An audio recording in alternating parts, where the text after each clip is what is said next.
নমস্কার বন্ধুরা, আমি সুনীল কুমার সিং এসএমআর মোবাইল তরফ থেকে আপনাদের স্বাগত জানাই। আজকে আমি আপনাদেরকে যে দেখাতে যাচ্ছি যে আমাদের এই 320B যার ডিজিটাল মাইক আছে, 5 পিনের মাইক আছে, সেটাকে আমরা কিভাবে চেঞ্জ করব। এর এর সাথে আমরা সমস্ত রকমের ট্রেনিং দিই, হার্ডওয়্যার সফটওয়্যার রিলেটেড সমস্ত রকমের ট্রেনিং দিই। আপনারা লিঙ্কের ডিসক্রিপশনে গিয়ে দেখতে পারবেন যে আমাদের ট্রেনিং কিভাবে হয়। আমাদের ডেমো ক্লাস জয়েন করার জন্য নিচে দেওয়া নম্বর আছে, আপনারা ডেমো ক্লাস জয়েন করতে পারেন।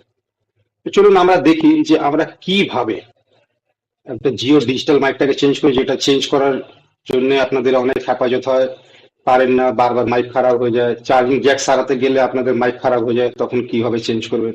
আর এই মোবাইলটা একটা প্রবলেম আছে যে যেই মাইক খারাপ হয়ে যায় না, হ্যাংওর লোগোতে আটকে যায়। ঠিক আছে, তো চলুন আমরা দেখি এই মোবাইলটার মাইক আমরা কিভাবে চেঞ্জ করব।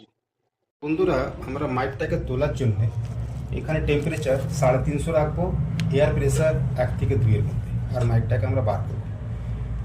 তারপরে আমরা একটা নতুন মাইক নিয়ে নেবো। ঠিক আছে, নতুন মাইক যেগুলো মার্কেটে পাওয়া যায়, বেশি দাম নেই, আপনাদের মার্কেট হিসাবে 60-70 টাকার কাছাকাছি দাম পড়বে। নতুন মাইক, ভালো মাইক কিনবে, ঠিক আছে, যাতে আপনার কাজ করতে অসুবিধা না হয়। দেখুন, নতুন মাইকে কোনো জায়গায় রাঙা লাগানো থাকে না, যেখানে ভাবে আপনি এখানে দেখতে পাচ্ছেন কি রাঙা লাগানো নেই। ঠিক আছে, তো এবার আমরা কী করবো, আমরা প্রথমে আমাদের প্যাডটাকে ক্লিন করবো। আমরা প্যাডে যে আছে 138 পিপিডি ইউজ করবো। কেন করবো সেটাও ক্লাসের দৌড়ে আমি বোঝাবো।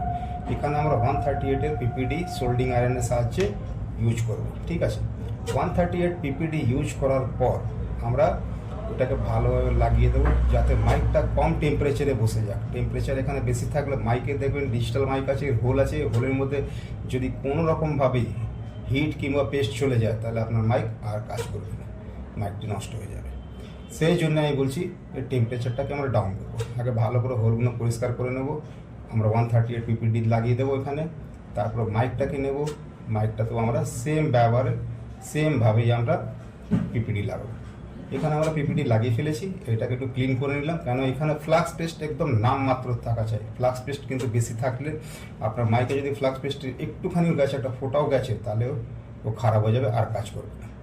এবার আমরা মাইকটাকে নিয়ে মাইকের মধ্যে আমরা হালকা ফ্লাক্স পেস্ট দেবো, একদম নামমাত্র অল্প একটু ফ্লাক্স পেস্ট, যেমনি আপনি এখানে দেখতে পাচ্ছেন, একদম অল্প ফ্লাক্স পেস্ট আমি দিয়ে অল্প অল্প করে 138 পিপিডি আমি এখানে লাগাচ্ছি।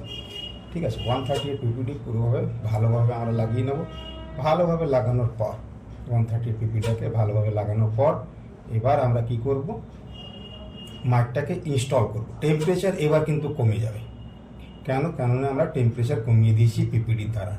এটাকে বলা হয় ডাউন টেম্পারেচার মেথড। এবার আমরা দেখি এখানে প্রথমে মাদারবোর্ডটাকে একটু হিট করে নেব। এবার আমরা ডিজিটাল মাইকটাকে বসিয়ে উপর দিয়ে হিট মারবো, আর হালকা একটু দেখুন আমি একটু এটাকে নড়ালাম, নিজের জায়গা বসে গেল।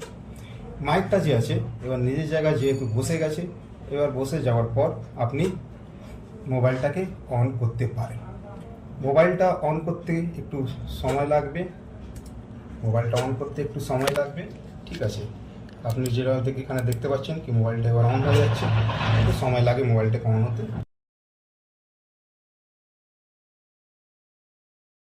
তো বন্ধুরা, আপনারা দেখলেন যে আমরা কিভাবে জিও মোবাইলটির মাইকটাকে সারিয়ে মোবাইলটাকে অন করলাম।